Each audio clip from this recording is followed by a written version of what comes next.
accountants have been called to record statement. The fellow recording cannot understand what is it that you are saying. He has no idea about books of accounts. So I'm saying, EACC, DCI, please, for you to deal with corruption and economic crimes, hire professionals in every field as your investigators. Have accountants, have procurement officers, have bankers, have all sorts of professionals for you to deal conclusively with economic crimes, because they are complex. An ordinary policeman trained in Kiganjo cannot understand those things. And I want to say, now that we have agreed on police reforms, we have agreed that we'll have a cadet entry so that we attract professionals, so that you enter at the level of an inspector when you are professional. I want to encourage professionals across the country. When we implement that reform and there's a recruitment, please, accountants, come to the police force as a direct cadet and come and help these people to deal with issues that are complex. Hao wengine wafanye kazi hii ya kawaida. Ya kushika wewe, kuweka wewe pingu, kutoa wewe, hiyo wafanye. Lakini ingine hii ni mambo ngumu hii. These are difficult issues. Even ourselves, and we are graduates, we are not able to understand those things.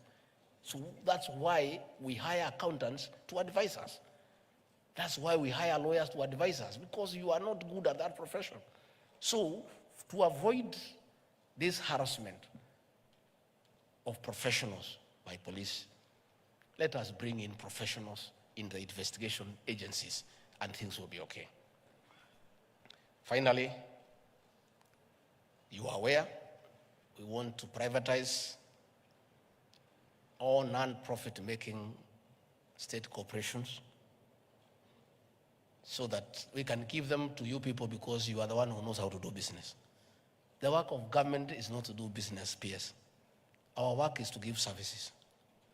If you look at the sugar sector in Western Kenya, there are several factories. Some are state-owned, others are private. The soil is the same. The environment is the same. The farmers are the same. The prices are the same. The only difference, some are managed by government officials, others are private. Moroni, Mumias, Nzoia, Chemiril, managed by public servants, all dead. Butali, West Kenya, managed by the private sector, making profit. Why does government want to do business? That's not our work. Our work is to build roads, to provide security, to give health services. Let us leave business to the private sector so that the people who know how to run investments can do it professionally. So very soon, we are finalizing on the law. All these companies will be up for sale. Nyinyi muko na pesa, mununue, and you run them. And you run them profitably. It's good for the country, because once they are profitable, we shall collect corporate tax. We shall collect pay as you earn, so that we can work efficiently. But we have no business as a government to put more money into non-profit making organizations. It is unwise. It's actually foolish to do so. And with this cannot continue. These are some of the hard decisions the president has to make. And the test of leadership, not just in Africa but in the world, is the ability for a leader to make hard decisions for his country. These decisions may look unpopular for now, because they are hard decisions.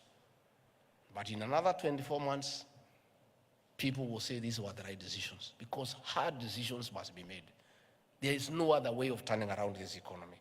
And if we don't make hard decisions, we'll all get into problems. Technology is the way to go. We have started ourselves as a government. We have digitized all our services. And you know, everything was being stolen. People had their own receipt books. Kwa National Park, mtu wako na receipt yake. Analipisha, anapeana receipt, anaweka pesa kwa mfuko. Before we digitized all our services, we were collecting 60 million a day. After we did, we are collecting every day 350 million. 600% increase. The 290 million ilikuwa naenda kwa mifugo ya wanaume. And there was a lot of resistance. There was a lot of resistance.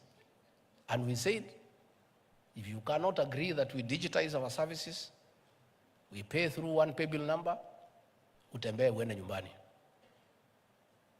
We are now at 350, and our progression, when we look at the full potential, in another 3 months, we'll be able to collect $1 billion every day for this country. So let everybody embrace digitization of government services. Na wengi hata wamewacha kazi because they were not living on the salary. They were living on collecting money in cash. So that one is going to continue because there is no other way of going about it. Finally, you talked about your scheme of service, those who are in the public sector.